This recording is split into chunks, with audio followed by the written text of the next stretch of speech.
இன்னைக்கு நம்ம பேச போறது நான் பலமுறை பேசிட்டேன். இருந்தாலும் நிறைய ஃபோன் கால் அதுதான் வருது. சாய் சச்சரிதம் படிக்கிறதுனால நமக்கு என்ன நன்மை? சாய் சச்சரிதம் நான் படிக்கிறதுனால எனக்கு என்ன நன்மை? ஏன்னா நம்ம ஒரு விஷயம் செஞ்சா, அது நமக்கு நன்மையா, தீமையா என்பதை நம்ம தெரிஞ்சுக்கணும். அதெல்லாம் நன்மை கிடைச்சா நமக்கு ரொம்ப சந்தோஷப்படுவோம். சாய் சச்சரிதம் படிச்சா என்ன நன்மை என்பதை இந்த வீடியோ முழுவதும் பாருங்க, தெரியும். என் அன்பான சாய் பக்தர்கள் அனைவருக்கும் வணக்கம். மீண்டும் உங்களை சந்திப்பதில் மிகுந்த மகிழ்ச்சி அடைகிறேன். அப்பாவோட ஆசீர்வாதத்தோட இந்த வியாழக்கிழமை மிக சிறப்பாக பூஜை நடந்தது சாரம். கண்டிப்பா அப்பா எல்லாரையும் சந்தோஷமா வச்சிருப்பார். உங்க பிரார்த்தனைகளும் அப்பா நிறைவேற்றி தருவார். உங்க பிரார்த்தனைகள் அனுப்ப வேண்டிய முகவரி நம்மளுடைய வாட்ஸ்அப் நம்பர் கீழே இருக்கு. கண்டிப்பா அதில் அனுப்பி வைங்க சாரம். நாங்க எல்லாரும் உங்களுக்காக பிரார்த்தனை பண்றோம். இன்னைக்கு நம்ம பேச போறது நான் பலமுறை பேசிட்டேன். இருந்தாலும் நிறைய ஃபோன் கால் அதுதான் வருது. சாய் சச்சரிதம் படிக்கிறதுனால நமக்கு என்ன நன்மை? சாய் சச்சரிதம் நான் படிக்கிறதுனால எனக்கு என்ன நன்மை? ஏன்னா நம்ம ஒரு விஷயம் செஞ்சா, அது நமக்கு நன்மையா, தீமையா என்பதை நம்ம தெரிஞ்சுக்கணும். அதெல்லாம் நன்மை கிடைச்சா நமக்கு ரொம்ப சந்தோஷப்படுவோம். சாய் சச்சரிதம் படிச்சா என்ன நன்மை என்பதை இந்த வீடியோ முழுவதும் பாருங்க, தெரியும். அதை நான் சொல்லலை, பாபா சொல்லியிருக்கிறார். சாய் சச்சரிதத்துல சொல்லியிருக்கு. நம்ம அதை அத்தியாயத்தை நம்ம படிச்சு காட்ட செய்யறோம்.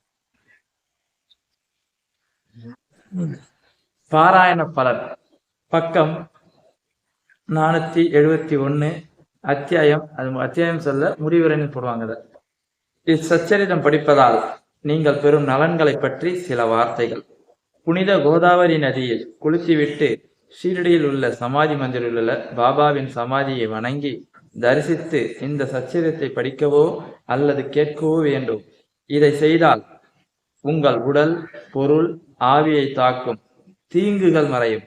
தற்செயலாக சாயின் கதைகளை நினைப்பதன் மூலம் உங்களை அறியாமலேயே நீங்கள் ஆன்மீக வாழ்வில் விருப்பம் கொள்வீர்கள். இச்சச்சரிதத்தை ஆர்வமுடனும் பக்தியுடன் படிப்பதால் உங்கள் பாவங்கள் அழிக்கப்படும். ஜனன மரண சூழலை ஒழித்து நீங்கள் விரும்பினால் சாயின் சச்சரிதங்களை பாராயணம் செய்து அவரை நினைத்து அவரது திருவடிகளில் உங்களை சேர்த்து கொள்ளுங்கள். நீங்கள் சாயி சரித்திர சாகரத்தில் மூழ்கி மேலெழுந்து அதன் இன்பத்தை மற்றவர்களுக்கு கூறும்போது அவற்றின் புது புது நித்திய சுகத்தை உணர்ந்து மற்றவர்களையும் தொல்லைகளிலிருந்து காப்பீர்கள். சாயின் உருவையே நீங்கள் தொடர்ந்து தியானித்தால் நாளடைவில் உருவம் மறைந்து உங்கள் தன்னுணர்விலே கலந்துவிடும். தன்னை அறிதலும் பிரம்மத்தை உணர்தலும் மிக கடினம். ஆனால் சகுன பிரம்மமாகிய சாயின் உருவத்தின் மூலம் வழிபட்டால் உங்கள் பிரம்ம உணர்வின் முன்னேற்றம் எளிதாகும். பக்தனானவன் தன்னை சாயிடம் பரிபூர்ணமாக சரணாகதி அடைந்து விட்டால் தன்னுடைய தனித்தன்மையை இழந்து ஐக்கியமாகி கடலுடன் நதி சங்கமிப்பது போல அவருடன் ஒன்றாகிறான். கனவிலோ உறக்கத்திலோ அல்லது விழித்திருக்கும் நிலையிலோ இவ்வாறு அவருடன் இரண்டர கலந்தால் நீங்கள் சம்சார பந்தத்தை ஒழிக்கிறீர்கள்.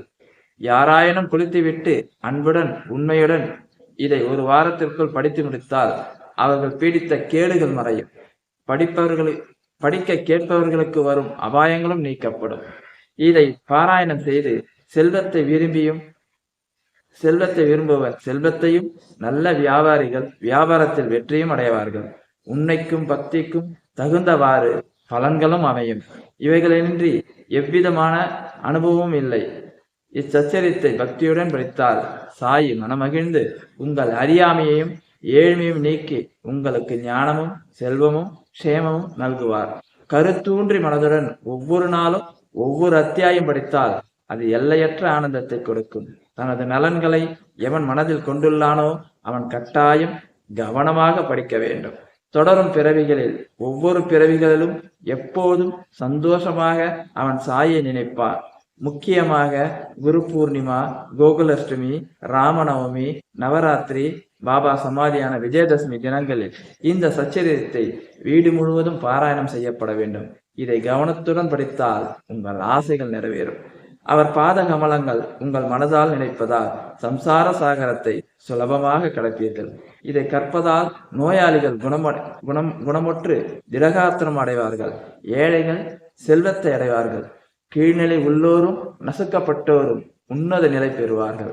மனம் சஞ்சலத்திலிருந்து விடுபட்டு ஒரு நிலைப்படும். நல்ல அன்பும் பக்தியும் உள்ள வாசகர்களை கேட்போரே, உங்களை வணங்குகிறேன். வணங்கி ஒரு வேண்டுகோள் விடுக்கிறோம். தினமும் மாத கணக்கில் படித்த சாயின் கதைகளை ஒருபோதும் மறவாது. நீங்கள் எவ்வளவு ஆவலுடன் படிக்கிறீர்களோ அல்லது கேட்கிறீர்களோ அவ்வளவுக்கு அவ்வளவு நீங்கள் சாயினால் உற்சாகமூட்டப்பட்டு உங்கள் சேவை செய்வதில் உதவியாக இருப்போம்.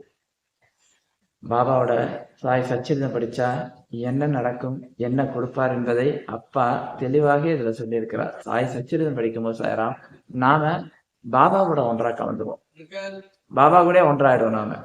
எனவே சாய் சச்சரிதத்தை தினமும் படிப்பதற்கு முயற்சி செய்யுங்க. ஏன்னா அது சாய் சச்சரிதம் படிக்க படிக்க படிக்க படிக்க நீங்க உங்களுடைய வாழ்க்கை நிலை மாறுவதை கண்கூடாக நீங்க பார்க்கலாம். கவலைகள் மறையும், மனம் தெளிவடையும், மனம் சாந்தமடையும். அதான் சொல்றாரு, நீ வியாபாரம் நல்லா நடக்கணும்னு நினைச்சு படிச்சு நீ வியாபாரம் நல்லா நடக்கும். உங்களுக்கு செல்வம் வேணும்னு நினைச்சு செல்வம் வேணும்னா செல்வத்தை கொடுப்பார். நாம் என்ன கேட்கிறோமோ அதை நினைச்சு கொண்டு படிக்கும் போது கண்டிப்பாக நம்மளுடைய பிரார்த்தனைகள் நிறைவேறும். முதல்ல மனசு அமைதியடை, மனசு சந்தோஷமா இருக்கும். கவலைகளிலிருந்து நம்ம மனசு விடுபடும். அது ரொம்ப முக்கியம். எனவேதான் சாய் சச்சரித்தை தொடர்ந்து இப்படி படிங்க. ஆனா 7 நாள் படிக்கணும்னா தொடர்ந்தே படிங்க. அதுல பாபா தெளிவா சொல்லியிருக்கிறாங்க, ஒவ்வொரு நாளும் படிக்கலாம். 7 நாள்ல ரொம்ப அவசரமான பிரார்த்தனை எனக்கு உடனே நடக்கணும் போது இந்த 7 நாள் பிரார்த்தனை பண்ணலாம், 7 நாள் பாராயணம் பண்ணலாம். அதோட படிச்சுட்டு எடுத்து வச்சிடக்கூடாது, தொடர்ந்து படிங்க. அதே மாதிரி சில பெண்களுக்கு இந்த சந்தேகம் இருந்தீங்களே இருக்கு, ஏன்னா மாத விளக்கா இருக்கு, நான் தொடர்ந்து பாராயணம் பண்ணலாமா? மாத விளக்குக்கு அது சம்பந்தமே இல்லை. நீங்க குளிச்சுட்டு பாபாவோட புத்தகத்தை படிக்கலாம். பாபா அதுக்கு சம்பந்தமே இல்லை. பாபா பலமுறை தெளிவா சொல்லி இருக்கிறார். எனவே பெண்கள் மாத விளக்கு நேரத்திலும் குளிச்சுட்டு படிக்கணும். அதே மாதிரி காலையில இருந்து குளிச்சுட்டு தான் படிக்கணும்னா காலையில இருந்து குளிக்கணும்னு அவசியம் இல்லை. முகம் கை காலை கழுவிட்டு, ஏன்னா நிறைய பேர் என்ன பண்றீங்கன்னா குளிக்கிறதுக்கு நேரத்தை செலவு பண்ணீங்க, படிக்கிறதுக்கு நேரத்தை செலவு பண்ண மாட்டீங்க. நான் அதனாலதான் குளிக்க வேணாம்னு சொல்றேன். குளிச்சுட்டு படிச்சா ரொம்ப நல்லது. ஆனா நாம என்ன பண்ணுவோம்னா அரை மணி நேரம் குளிப்போம், படிக்கிறது 10 நிமிஷம் கூட இருக்காது. இந்த அரை மணி நேரம் புக்கில் உட்காந்து படிங்க, குளிக்கிறது ஒரு 10 நிமிஷம் ஆக்கிங்க. அப்படின்னா நீங்க குளிச்சுட்டு படிக்கலாம். காலையில எழுந்து படிக்கும்போது அவ்வளவு சந்தோஷமா இருக்கும், அவ்வளவு மன நிம்மதியா இருக்கு. காலையில படிக்க நேரம்னா படுக்கிறதுக்கு முன்னாடி படிச்சுட்டு படிங்க, ரொம்ப மன அமைதியா இருக்கும். கெட்ட கெட்ட கனவுகள் வராது, நிம்மதியான உறக்கங்கள் வரும். எனக்கு காலையில இரவு இல்லைன்னா மதியானம் 12 மணிக்கு மேல படிக்கலாம். ஆரத்தி போட்டு முடிச்சுட்டு உடனே நீங்க படிக்கலாம். இந்த 3 வேலைகள் ஏதாவது ஒரு வேலை தொடர்ந்து படிச்சாவே உங்க வாழ்க்கை பாபா மாற்றி காட்டுவார். கேட்டதை வாரி வழங்கக்கூடிய சக்தியாக இருப்பார். எனவே சாய் சச்சரித்தை இப்படி தொடர்ந்து படிங்க, ரொம்ப சந்தோஷமா இருக்கும். வாழ்க்கை உங்க சுபிச்சமாக இருக்கும். அதே மாதிரி பாபாவோட மகா சமாதி தினம் நம்ம அக்டோபர் 2ஆம் தேதி அன்னைக்கு பாராயணம் பண்ணுங்க. நான் என்னென்ன படிக்கணுன்றதை அடுத்த வீடியோல சொல்றேன். கண்டிப்பா அன்னைக்கு குடும்பத்தோட உட்காந்து படிங்க தயாரம். உண்மையிலே அன்னைக்கு உட்காந்து படிங்க, ரொம்ப சந்தோஷமா இருக்கும். பாபாவோட ஆசீர்வாதம் நமக்கு கிடைக்கும். அதே மாதிரி நம்மளுடைய துவாரகமையில பாபாவோட மகா சமாதி தினம் சிறப்பாக கொண்டாடுறோம். நீங்க அனைவரும் கலந்து கொண்டு பாபாவோட ஆசீர்வாதத்தை பெற்றுக் கொள்ளும்படி தாழ்மையோட கேட்டுக்கிறோம். ஓம் சாயா.